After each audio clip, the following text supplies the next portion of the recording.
Now let's get started.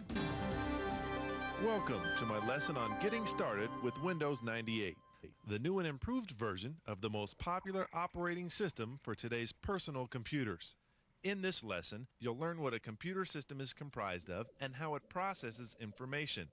You'll discover the types of hardware that make up a computer system and what functions they serve. In addition, this lesson explains the basic features of the Windows working environment. I'll teach you how to identify and use the Windows 98 desktop tools. Then we'll look at file management and finally see how to change settings for the way you use your computer. Now, before we start the lesson, I'd like to introduce you to my student helper, Suzanne. Just follow along with her and you'll be using this program in no time at all. So let's get started. Suzanne, many people think of a computer as a piece of machinery. The computer machine, or hardware, is only one part of the computing system.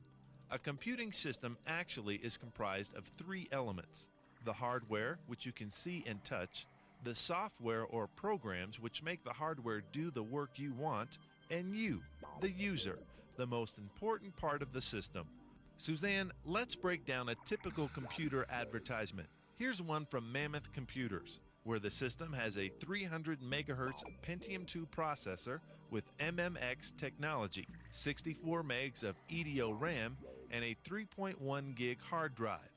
The jargon can get intimidating, but don't worry, I'll explain how these pieces work together as a system and what they should do for you. We'll begin our tour with the hardware that handles input and output tasks, and start with the keyboard since it's the main component for entering data and instructions into your system. Our ad shows a 104-key Windows Enhanced keyboard. This keyboard covers the basic alphabet and number keys plus a full set of 12 function keys, a separate numeric keypad, and specialized movement keys. Most keyboards have all these keys. The Windows Enhanced phrase indicates some additional keys customized for Windows operating system commands. Suzanne, the ad also shows a 2-button mouse. This is also an input device for giving commands and selecting options by pointing and clicking on screen images. Instead of a mouse, some computers use a trackball or a touchpad to move the pointer. Other input devices that are common on personal computer systems are scanners and digital cameras. They allow you to capture visual images for storing on your hard drive. Some audio input devices are microphones and MIDI devices. All these components are used to put data into the computer or give commands. Once data is in and processed, the system needs output devices to give information back to the user. Some of the most common output devices are monitors, speakers, and printers. The monitor is the screen that displays your work. Our ad shows a 17-inch, which has a 15.6-inch viewable area. Monitor resolution varies widely. Resolution means the sharpness of the image. It is described in pixels or in dot pitch, and it's important to know the difference in these two descriptions. Pixels are little dots of light that make up the screen image. Pixel resolution is measured by number of dots across and down. Larger numbers mean sharper images. Our ad shows a maximum resolution of 768 by 1024, which will give good clear images. Dot pitch is a measure of the space between the pixels, so a lower number means less space between or a sharper image. Speakers are also pretty standard output devices, since even simple programs frequently have both video and audio. Printers are also output devices, and they vary as widely as monitors. The most common types are dot matrix printers, laser printers, and inkjet printers. Dot matrix printers use little dots to create letters and graphics. They vary with resolution and make letters look a little ragged. Inkjet printers, sometimes referred to as bubble jets, also use little dots to create images. They, however, group the dots much closer together than dot matrix printers, so their images look much better. Laser printers create images using a process similar to copiers. They fuse ink to the paper in a heat process. Laser printers are generally faster and more expensive than inkjet printers, but they do produce better looking text and graphics. There's more choices available in I/O hardware, but you get the idea. As I mentioned earlier, the input-output devices are usually the easiest to understand because you can see them. But the brains of the computer are inside the box, where you normally can't see them. Suzanne, let's take a quick tour of this environment and then break down each of its components. A computer is built around a piece of hardware called a motherboard, which is simply a board with some electronic pathways and slots to hold other parts. Three important components reside directly on the motherboard: the CPU chip, pipeline burst cache, and the memory chips. The slots on the motherboard are places for controller cards to be plugged into. Other hardware typically found inside the box includes a hard drive, a floppy disk drive, a CD-ROM drive, and an internal modem. As you can see by this simplified illustration, it can get pretty crowded in there, and of course, it's important that they are able to work together without any conflicts.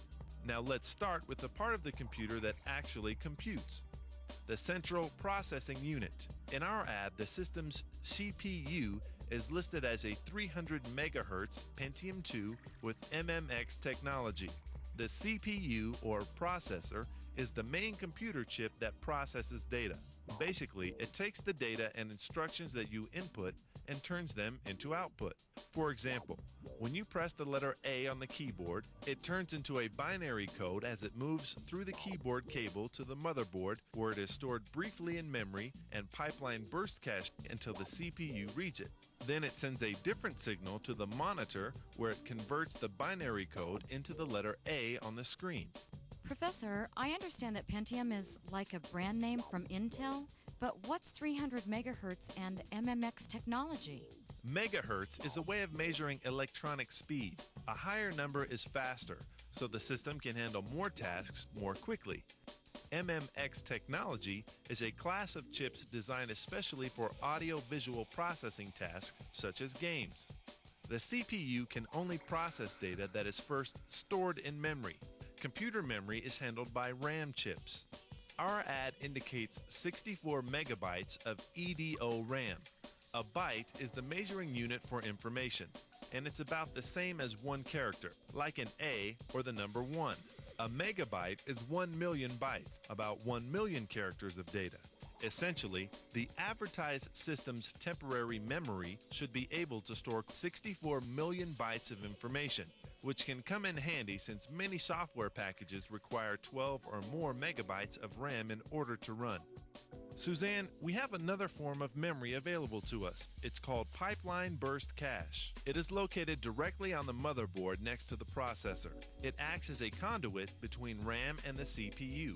This boosts your computer's performance by allowing the processor quick access to data on the memory chips. Suzanne, before we move on, there is one essential fact that you should remember about RAM. It is temporary. If the power is shut off to your system, whatever was in the memory chip is lost. Fortunately, there is a way to permanently save what's in memory to disk. We've seen how information or data is processed by your computer, but how did it get there? All the data your computer uses comes from the permanent storage devices. Floppy disks, hard drives, and CD-ROMs are the most common permanent storage devices. These disks are used to store your programs, such as a game or word processor. When you start these programs, your computer loads all the necessary data into memory so you can work with that program.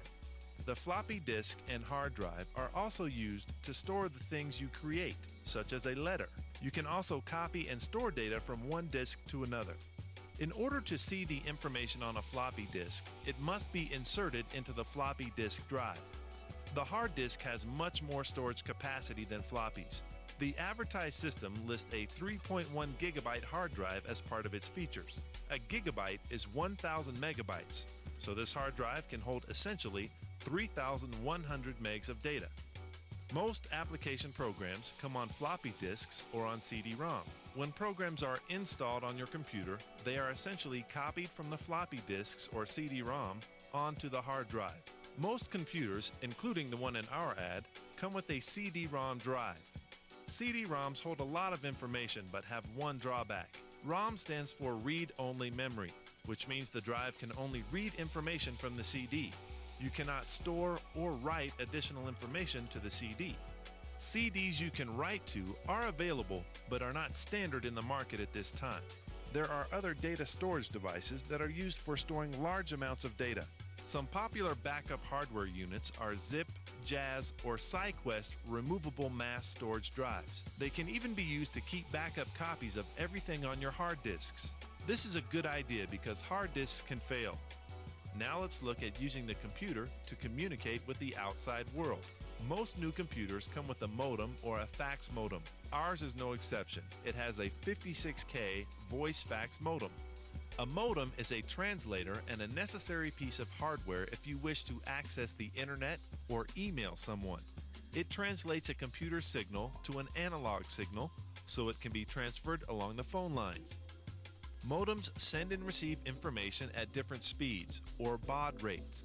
Our ad indicates 56K, which means kilobytes per second potential speed. You'll also notice that our ad lists the modem as a voice and fax modem. This modem allows you to use your computer to make and receive phone calls. Suzanne, that's a fairly quick overview of hardware options. Now let's turn our attention to the stuff that makes everything run, the software. It's easy to understand what application programs do because they are the software that you use directly to do personal or business tasks like checkbook balancing, word processing, and playing games. Operating system software like Windows 98 is not as easy to understand because it handles all the background operations that make it possible for your other software and hardware to work together. Now let's start looking at the Windows 98 program and learn how it works.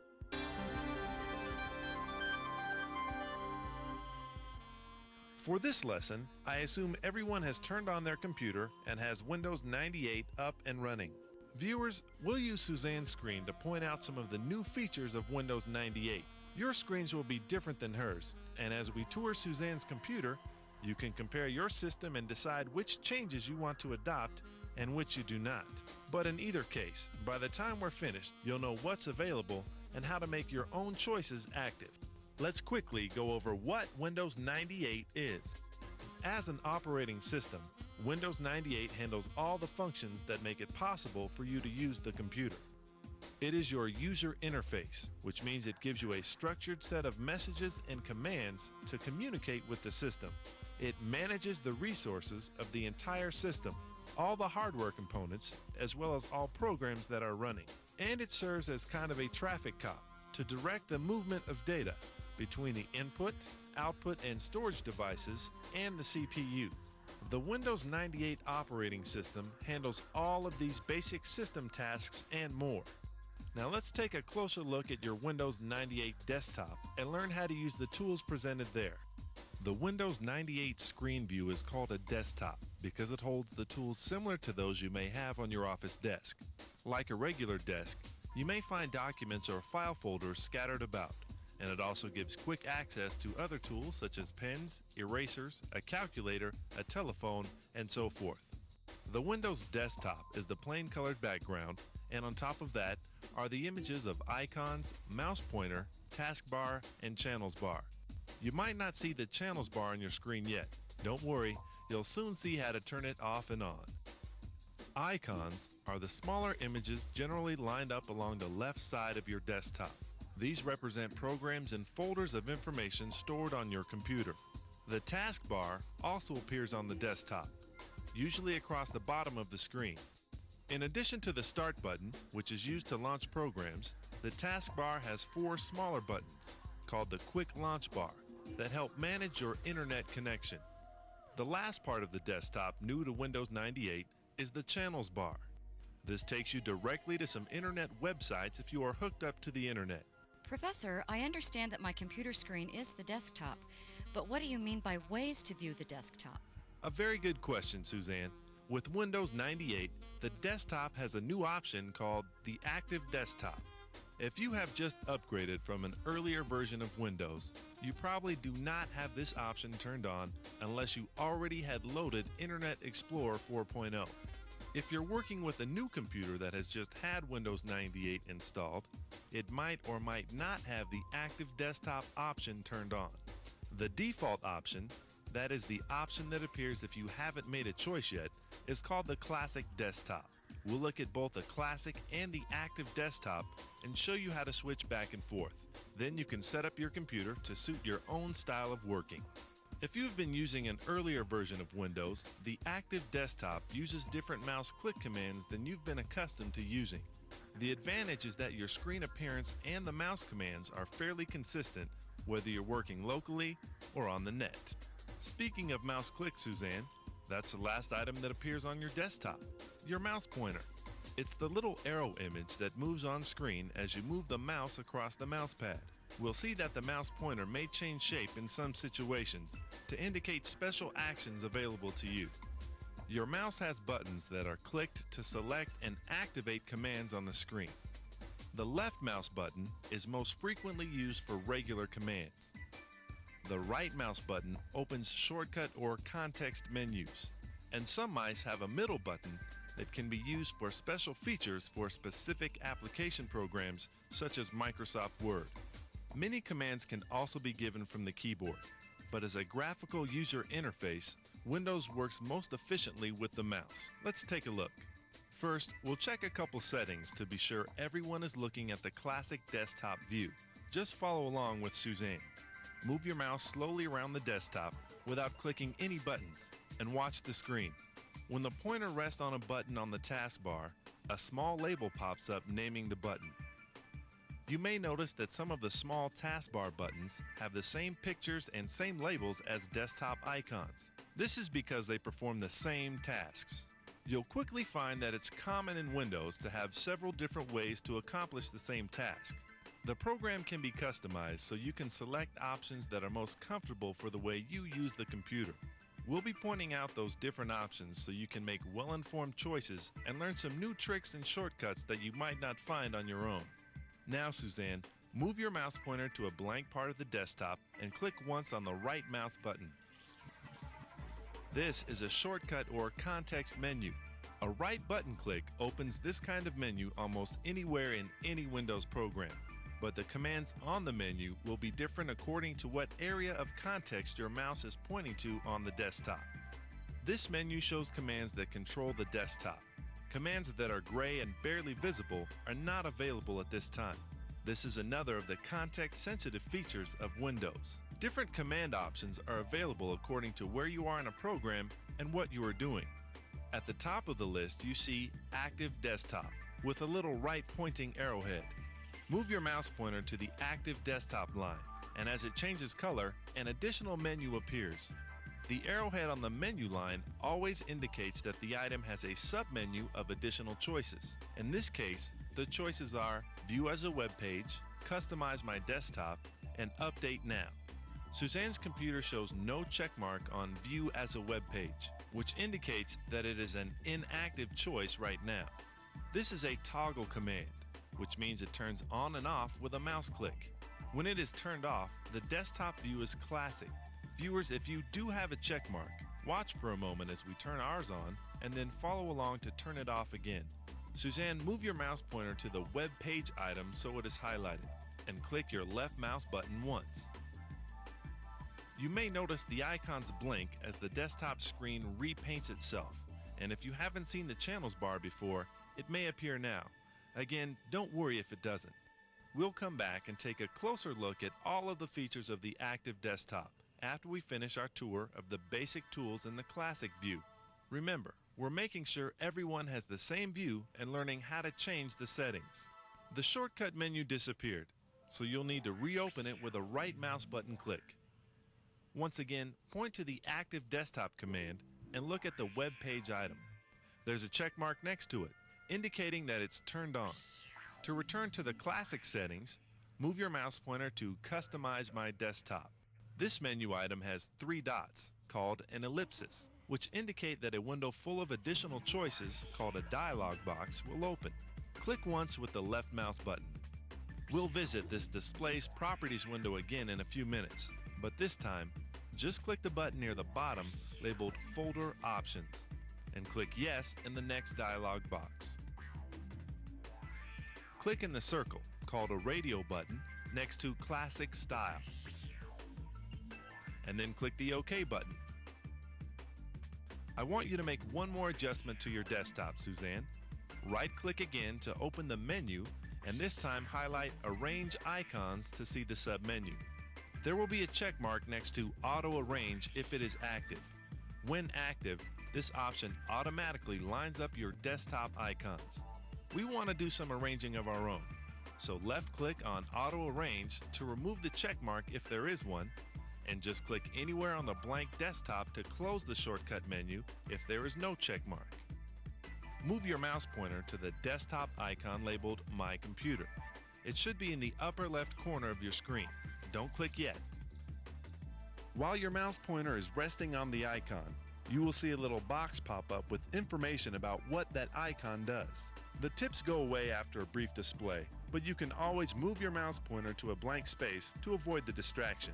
We've seen how a mouse click will open a menu and give a command on a menu. Let's look at another example of giving a command with a click, Suzanne. With your mouse pointer still on the My Computer icon, click the left button once. The mouse click command selected the file that this icon represents. Normally, we use the left mouse button for most commands, so in the future when I ask you to click, you should assume it is the left button.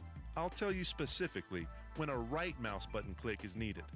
With your mouse pointer on the My Computer icon, press down and hold your left mouse button while you drag the icon to a blank space on your desktop. This is called a drag. As long as you hold down the mouse button while the mouse is moving, the icon or other selected object will move around on the screen. When you have the icon where you want it, release the mouse button. When you release the button, the object is dropped in the new location. We have one final mouse command, Suzanne, the double click. This command is used only in the classic desktop. With your mouse pointer on the My Computer icon, rapidly click the left button twice. Be careful not to move the mouse between clicks, or the computer will think you're doing a drag. Your double click opened a window that displays the contents of My Computer, that is, your computer. The icons here represent your disk drives and connections to other peripheral devices. And now, with the window open on the desktop, we have more new features to explore.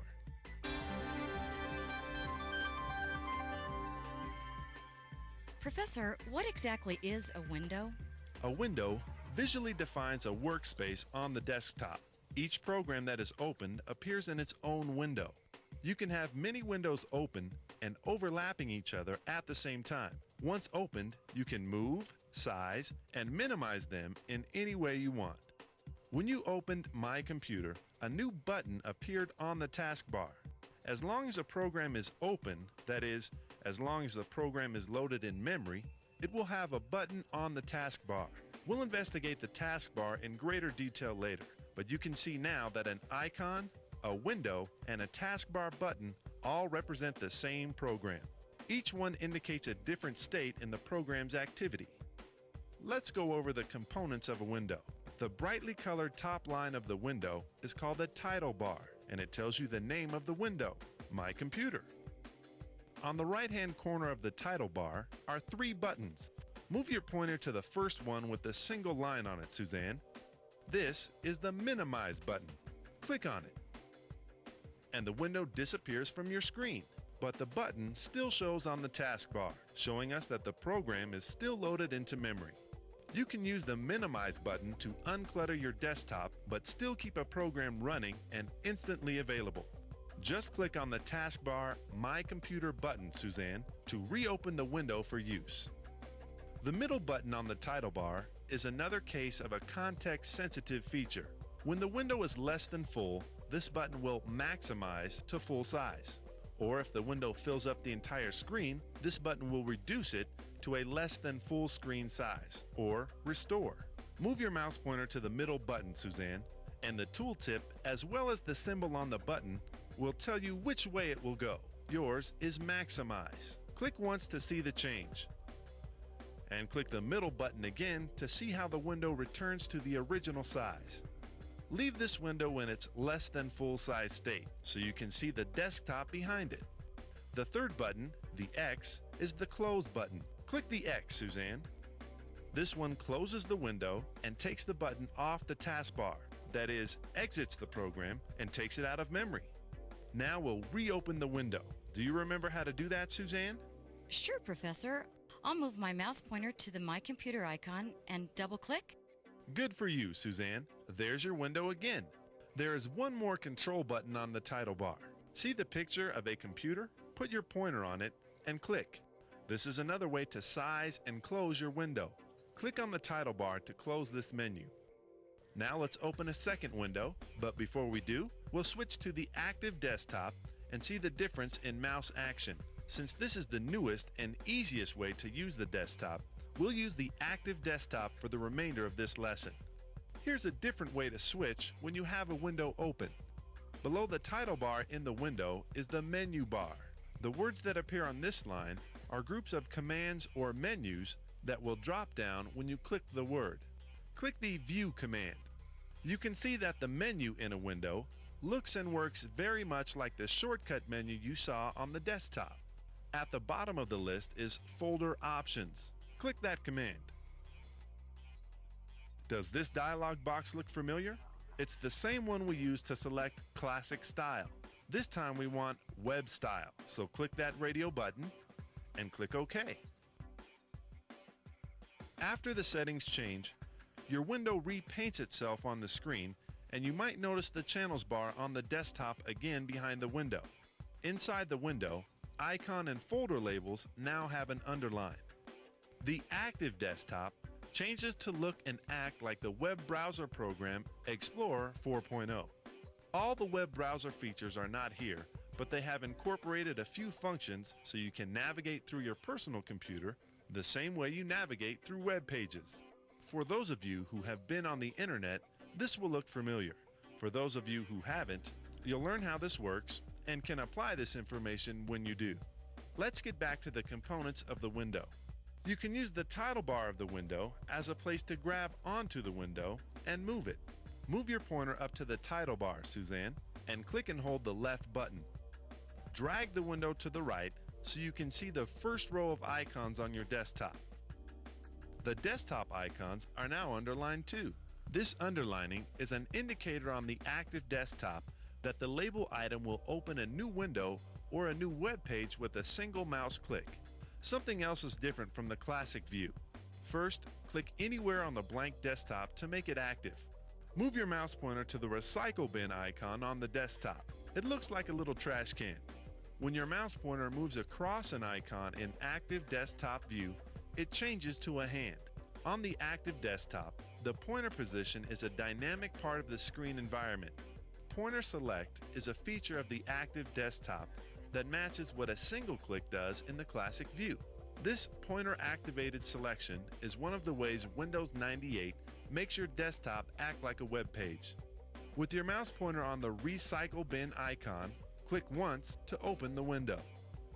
If the window fills up the screen, click the Restore button to reduce its size so you can see both Windows and the desktop. It's okay if they overlap. You can also see the two buttons on your taskbar, indicating that two programs are loaded into memory. This is an example of multitasking. Multitasking means you can have more than one program opened and running at the same time.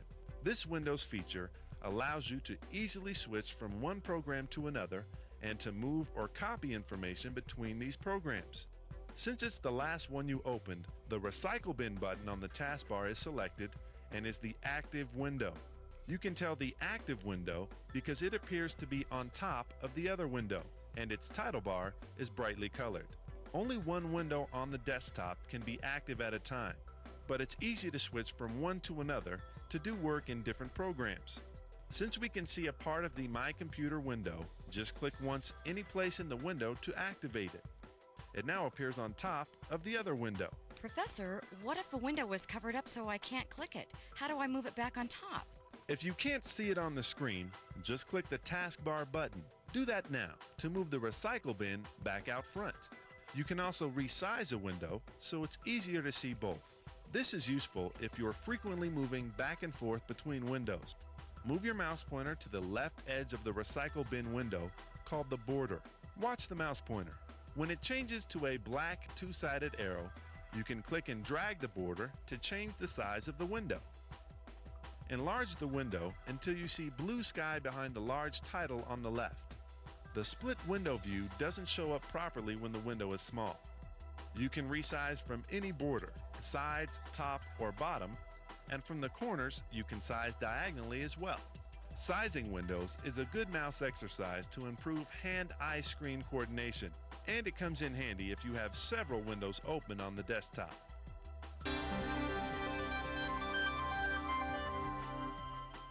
We've seen how the title bar and borders will help you manage your windows on the desktop. Now let's take a closer look at the items that help you perform tasks inside the window.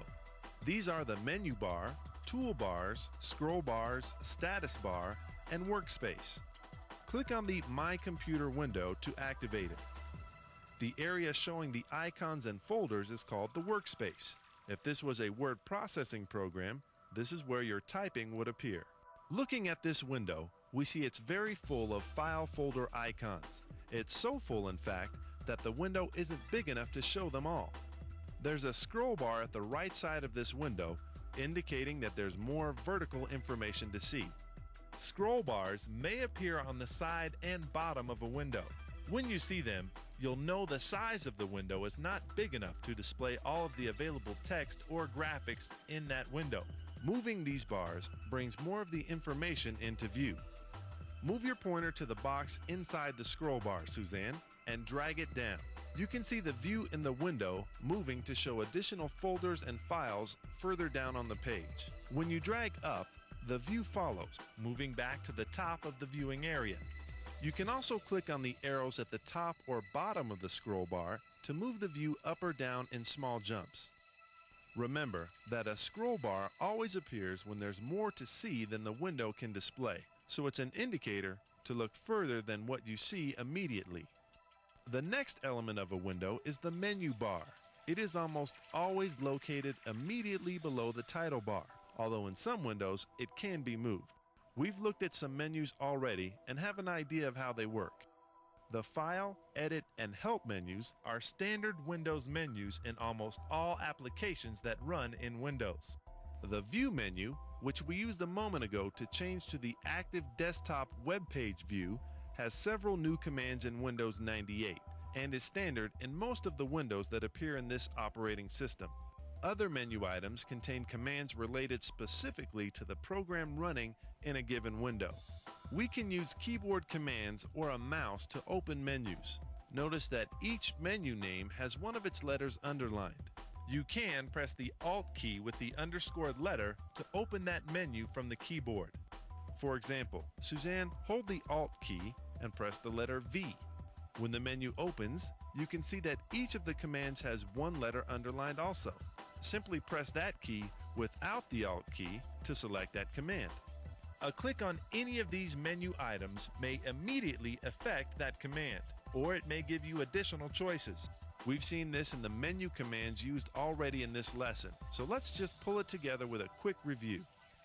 Plain commands are effective immediately. An arrowhead indicates a cascading submenu of options. A three-dot ellipsis indicates a dialog box that requires additional choices or information. A check mark, big dot, or dot in a circle indicates that menu option is already selected. The menus contain all the commands you can ever use in a program, Suzanne. Below the menu bar in most windows, you'll usually find one or more toolbars. Toolbars are a long-time feature of Windows, but in Windows 98 and on the active desktop, there are some new twists, and some of these new features appear only in operating system Windows. You may see them in ordinary applications when they upgrade to 98 versions. Let's be sure everyone has their toolbars visible. Toolbars is the first option on the View menu and is already highlighted. It has an arrowhead indicating a cascading submenu. Press your right arrow key this time to see the additional choices. The check mark shows that standard buttons, address bar, and text labels are all active. We want links selected also, so click on that selection. Viewers, if these options are not checked on your screen, select them now. The menu will close after each selection, so you'll need to reopen it if you need to add additional checks. While we're here, be sure you also have a check mark next to Status Bar. Click outside the menus to close them. Now you can see two rows of buttons below the menu bar. The first row is the standard toolbar, which has buttons for some of the most common menu commands. These give you one-click access to commands that you could also find in various menus, but they're much faster from the toolbar. Like a menu, if a button stays pale or grayed out when you point to it, it's not an active command. And some buttons have arrows to indicate additional options. Below the standard toolbar is the address bar. The address bar displays the name of the current open window, My Computer. This is an example of making the local desktop look like a web browser that shows the address of the page you are viewing. Click the drop-down arrow to the right of the words My Computer. The list you see is called a folder hierarchy, a map of the file storage locations on your computer. It's a slightly different way of representing the same information you see in the My Computer window. See, there's My Computer near the top of the list, and indented below that are the disk drives on your computer. Viewers, your list may include different items than Suzanne's, depending on how your system has been set up. But everyone should have a hard drive, which is usually identified by the letter C. Click on the C drive, Suzanne. Look at your window now. Hold it, Professor. What happened to the My Computer window? Its window has been replaced with the C drive window. This is a very good example of how your desktop acts like a web browser. When you selected a new address, a different location on your own computer in this case, the window changed to that view. Let's see another example of how this works. Click on the recycle bin to activate it. Open the address drop-down display and choose My Computer. Now we have the My Computer window opened instead of the recycle bin. When you switched to a new address, the back button on the standard toolbar also became active. Click the back button, Suzanne, and your window returns to the view of the recycle bin. Click the forward button to move ahead to the My Computer view. You can open several windows from the address bar. Technically, they are not all opened at once, but by using your back and forth buttons, you can switch from one to another. Let's move on to the Links toolbar. Click on the C drive window again. The Links toolbar appears to the right of the address bar. Viewers, you may need to stretch out your window to see it, or you can make the address bar smaller. Move your mouse pointer to the vertical line between the address drop-down arrow and the word Links. The pointer will change to a two-sided arrow when you have the right spot. You should recognize this pointer symbol as the sizing indicator, which you can click and drag to give a little more space to the Links bar if it's needed. If some of the link buttons still don't show, there's an arrowhead at the right side of the toolbar that works much like a scroll bar to display the rest of the buttons on the toolbar. When you have scrolled to the right, a similar button appears on the left side of the toolbar for scrolling back to the left. Links are a series of buttons that connect directly to specific pages on the World Wide Web. When you point to a button, the web address shows in the pop-up tip. When you connect to a web page, its address shows in your address toolbar. These buttons can only make the connection, however, if the computer is connected to the internet. That's the topic for a later lesson, so we won't get into these buttons today. You can also control the vertical space allocated to your toolbars. Move your mouse pointer to the bottom of the toolbar. When the two-sided sizing arrow appears, drag the line down until your bars form 3 lines. Or you can push up until everything is jammed onto one row. Let's leave ours as it was, so move your sizing arrows up to put the Links bar beside the address bar. Gee, Professor, there's a lot more to these windows than meets the eye. There sure is, Suzanne. And speaking of more, there's one more area to point out, and that is the status bar. It is at the bottom of the window and does exactly what its name says. It displays information about the status of whatever's happening in the window. The types of information change according to what's happening. For example, Suzanne, move your mouse pointer to the Program Files folder. When the pointer selects the object and it changes color, the status bar tells you about the number of objects selected. Depending on what is selected and the size of your window, it will also display the size of the selected item and the amount of free disk space. In the left side of the window workspace are more details about the object. The name Program Files and the fact that it is a file folder and the date it was last modified. File size and other information on the selected item will also display here. Suzanne, I believe we've covered most of the elements that make up a window. It's a lot, isn't it? I think you'll find that these tools and skills become automatic very quickly once you've seen them in action. Now we'll move down to the bottom of your desktop and learn how the taskbar helps you manage the jobs running on your computer.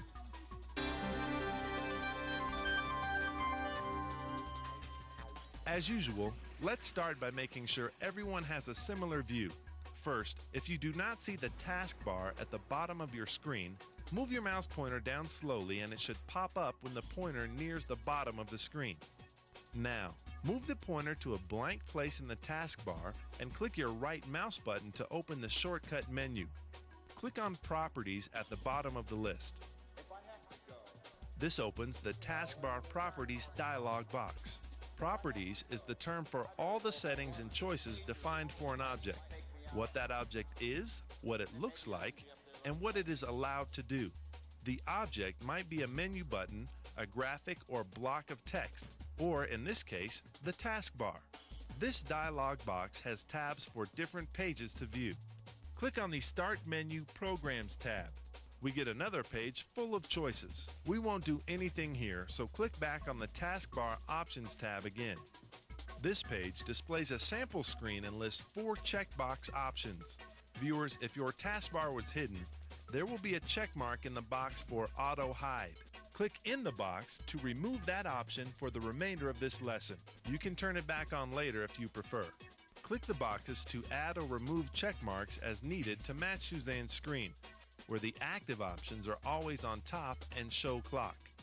Click OK to close the Properties dialog box and keep the properties that you selected. The taskbar has 4 areas used for the tasks it handles. You've already seen the task list, where buttons appear when a window is open. The Start button opens the Start menu, where you have access to all the programs and files on your computer, whether or not they have icons on the desktop. The toolbar is right next to the Start button. Unlike a toolbar in a window, this is for desktop functions like launching programs. The Notify or Status area is the far right space where you see the time displayed and other icons that may change from time to time according to events on your computer. Like the other desktop objects we've seen, we can move the taskbar from the bottom of the desktop to the side or top. Suzanne, click the left button, this time in a blank space just above the taskbar, and drag it to the right side of your screen. When you release the mouse button, it will line up vertically with the Start button at the top. And you can make it wider as well. Move your mouse pointer to the edge until it changes to the 2-sided sizing arrow and drag it to the left about an inch. Well, that takes up way too much of the desktop, so let's return it to the bottom and to standard size. Just click in a blank space and drag back to the bottom of the screen. Much better. These are all controls for the appearance of the taskbar. Now let's see what it can do. Move your mouse pointer to the far right over the clock. The pop-up tip also shows the date. Next to the clock will be icons representing programs running in background, such as a virus checker. You can check what they are by moving the mouse pointer on it and reading the pop-up tip.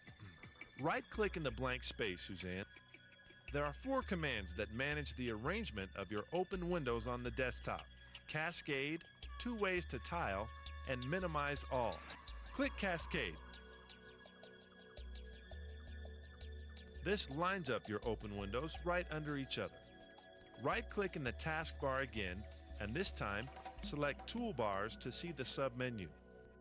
This item refers to the set of buttons that appear to the right of the Start button. The check mark indicates that the toolbar currently showing is Quick Launch. You can also see that the Address and Links toolbars, which we saw in our tour of window elements, can be added to the taskbar so they are available even if a window is not open. Toolbars that can appear on the taskbar are something new in Windows 98. Click anywhere outside this menu to close it, and let's move along to the workhorse of the taskbar, the Start button. Before we do, let's clean up our desktop a bit. Click on the blank space on the taskbar again and select Minimize All Windows. The windows disappear from the desktop, but are still active, showing on the taskbar. Now right-click on the desktop. Since we won't be using the Channels bar in this lesson, let's close it also. Highlight Active Desktop and choose Customize My Desktop. From this Display Properties dialog box, uncheck the Internet Explorer channel bar. Click Apply, and it's gone from view. You can always repeat these steps to turn it back on. Click OK and right-click on the desktop one more time. Highlight Arrange Icons, and in the next menu select Auto Arrange. The icons automatically line up again. It looks a lot better now.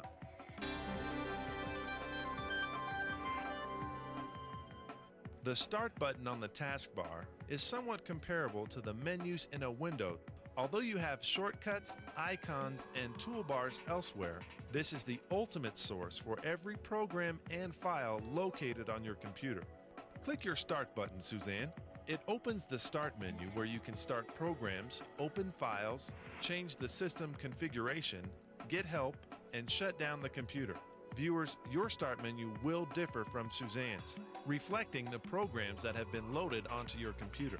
But the general organization and groupings are consistent on all Windows computers.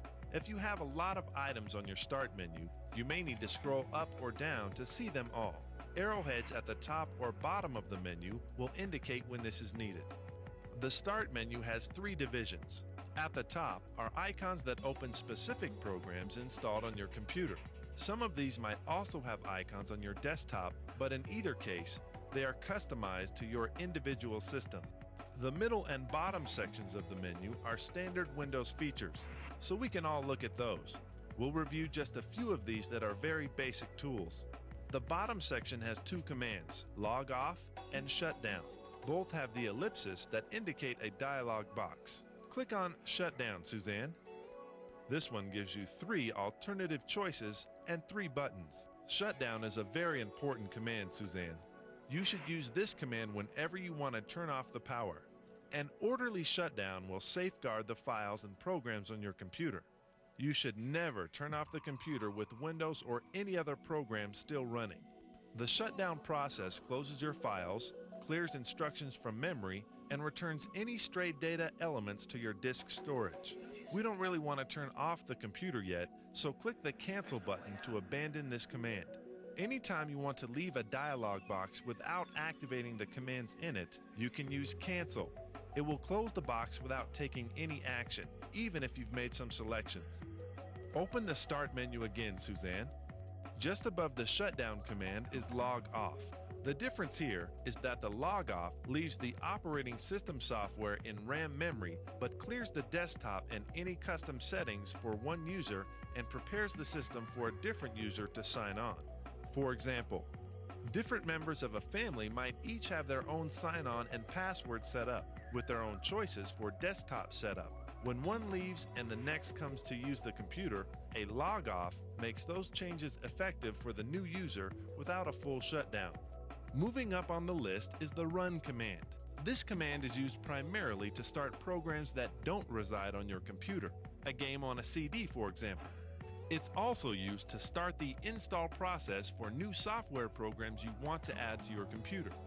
The Help command is pretty self-explanatory and very useful to seek out the answers to specific questions about Windows 98. The Find command is a powerful tool, Suzanne. Move your pointer onto it and see the submenu choices.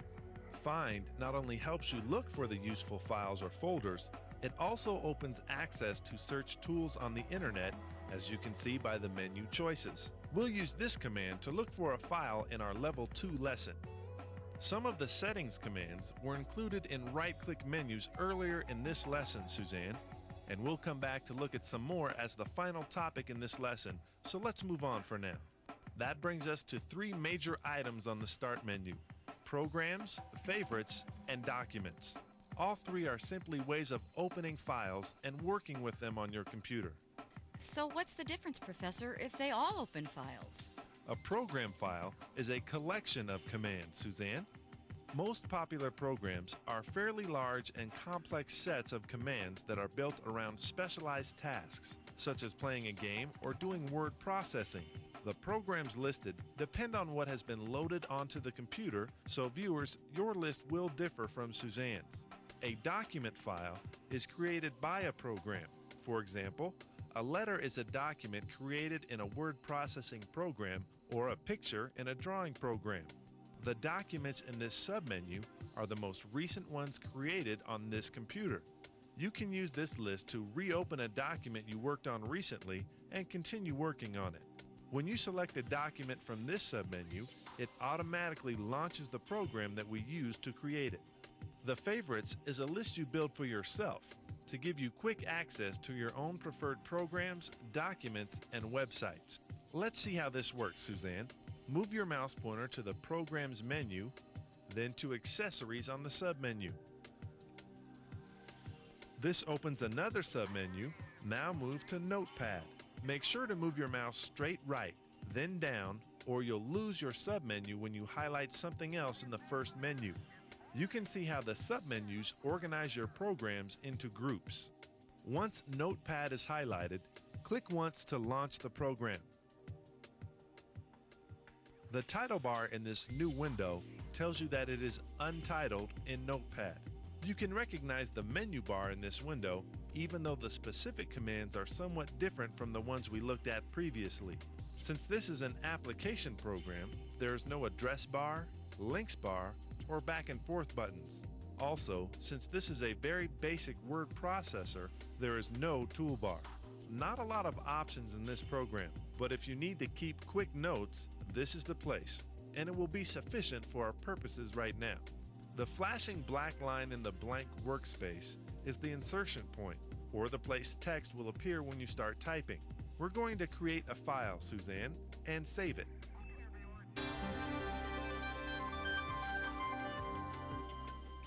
We could, as a matter of fact, save a perfectly empty file.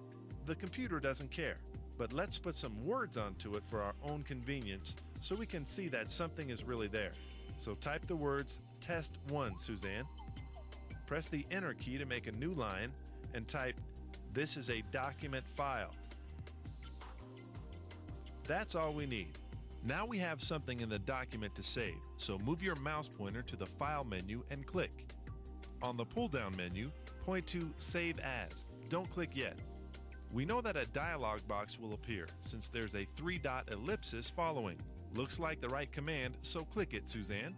The Save As dialog box asks you for the necessary information to save your file in the proper location. The top line has a drop-down text box that says My Documents and several toolbar buttons. The middle space, called the Files and Folders area, shows files that are already stored in that space. We haven't saved any yet, so this space is empty. Click the drop-down arrow next to My Documents, Suzanne. This list looks like the one you saw on the address bar in the Recycle Bin window a while ago. It is in fact the same list, but we're coming into it from a different point here. I think this would be a good time to explain the structure of the Windows 98 filing system, how it organizes files and folders so you can easily find what you want, as well as save your documents in the proper location. There is a hierarchy to the system. As you can see in the visual file structure, the desktop is at the top. That is because everything you can find on your system resides first on the desktop. Under Desktop is My Documents. This is a default folder made for you to store your files, as you'll see in our demonstration. You should create your own folders within the program you are using to save your files. The next in command is My Computer. Everything on your computer, both hardware and software, can be found in My Computer. The next level is the drives where you store your programs and files. For example, your floppy drive, called the A drive, and the C drive, which is your hard drive. There can be more drives, but I'll keep this illustration simple and only deal with the C drive now. On the C drive, we have many more directions we can go on the next level down. This level holds your program folders such as Microsoft Office. The next level down in Office is all the programs it contains, a word processor, spreadsheet, database, and so on.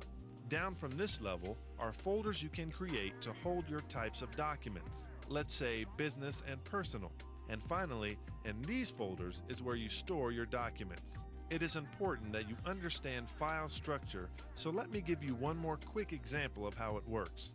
This is an analogy to the office filing cabinet. We'll call the floor the desktop. The filing cabinet that sits on the floor represents my computer. The drawers represent the drives. As you open the C drive door, you see folders for programs and other things stored on your computer. Within these programs are folders for specific projects you created, and within the project folders are the documents pertaining to that project. Now let's see how this works. Click the C drive icon, Suzanne. We now have a list of all the programs and files on the C drive. Let's move down another level. Click the Program Files icon. We now get a list of the programs and other files created in this Program Files folder. We could keep moving down levels to a word processing program and create our own folder for personal documents, but I think you're getting the idea, and I will cover creating folders in my Level 2 lesson. Let's see a little more how this Save As window works. See the folder with a up pointing arrow on it? Click on it. It will take you up one level at this point back to the C drive. Click on it again and we are taken to My Computer. Once more and we are taken to the desktop. One folder we see here is My Documents. You can use this or any location you choose to save a file, but we'll use this one for our file. Click on it to make it the chosen folder. The next icon will take you right back to the top level of your desktop again. Next, we see an icon we can click on to create our own folders, and next to that are two choices for how we view the file information in the window. Click the far right one and we see additional information about the files and folders, what type of file it is, and when last modified. We only have folders in our display, so we don't see file size. Select the list view and reselect the My Documents folder, and let's save our file. To save a file, you must select a location, which we just did, and you must give it a name.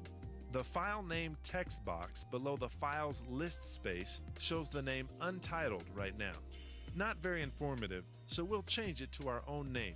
Click your left mouse button at the beginning of the word and drag across the word to select it and release the button. Good. Now type VP Test 1. Your new typing will replace the selected word. Remember to give your file name something easy to remember so you'll know what it is later. You can use up to 255 characters, including spaces, to name a file. But avoid special characters like the asterisk, number sign, slash, period, etc. Below the file name is another text box labeled Save As Type, indicating that your file will be saved as a text type file. This is okay. No changes are needed here. With all the necessary questions answered, you can save your file, Suzanne. Click the Save button. Look at the title bar, Suzanne. Instead of Untitled, now it says VP Test 1, the name you gave it. And when you close a program, it will usually ask you if you want to save the files you've been working on. I'll show you. The insertion point is still where you left it. Press Enter to go to the third line and type another line. Now, click the File menu and click the Exit command at the bottom of the list. There's your safety net. Do you want to save the changes? Click Yes. You don't need to go through the Save As dialog box again because the file now has a name and a location. Well, it's gone from the screen. Is it saved? Let's open the file again and check it out. This time we'll open from the Documents menu. Click Start and point to Documents. The submenu has the My Documents folder at the top, so we can easily find any files you've saved into that folder. But look at the lower part of the menu, Suzanne. Since you were just working with it, your VP Test 1 is right there. Click on VP Test 1. Your computer will launch Notepad and your document automatically. Click on the X to close Notepad again, Suzanne. We've looked at all the major features of Windows 98 as a user interface and seen how the operating system manages files. The operating system also manages your computer resources, including all the hardware connected to the CPU. Let's take a quick look at one example of that process. The control panel is where you find these controls. First, let's practice good memory management and close any unneeded windows. Click on the C drive button. Once opened, click on the Close button. We can find the control panel from the Start menu or from the My Computer desktop icon. Since we still have My Computer opened on the taskbar, let's click on it to display its window. Point to the control panel, Suzanne. The icon has a picture of small tools. Click once to open the control panel. Once again, you can get a description in the left side of your window by pointing to an item in the right side, so exploring on your own will be easy. Let's check out just one example. Highlight the display icon, Suzanne. We see that this changes the display settings. Go ahead and click on it. Now we have a dialog box for display properties. Click the tab for appearance, Suzanne. This set of controls defines the colors you see on your screen and what they mean.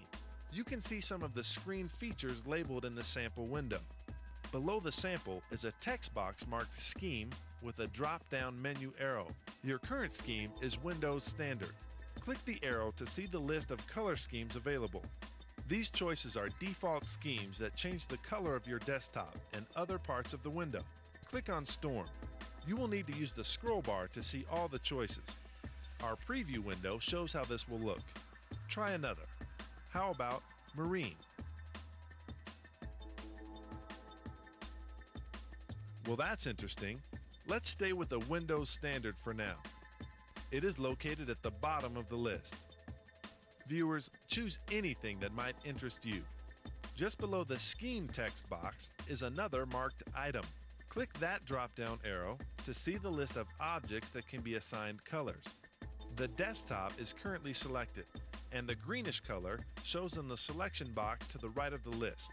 Leave desktop active and click the drop-down menu for colors. How about a bright yellow desktop, Suzanne? I don't think so, Professor. I have to spend a lot of time at my computer, and that color might get old pretty quickly. Well, change it back to blue. Viewers, you can play around and find the colors you want. If you want to use those colors, click the Apply button. If not, just click Cancel and no changes will take effect. Well, that's all the time we have for this lesson. I suppose we should learn how to properly turn off the computer before we finish. First, close all open windows so nothing shows on the taskbar. Now select the Start menu and select Shutdown. With Shutdown already selected, just click OK and the computer will shut down and turn itself off. You will need to manually turn off other hardware such as your monitor and printer. Thank you for being such a good student, Suzanne. And remember, there is much more you can learn from me, the Video Professor.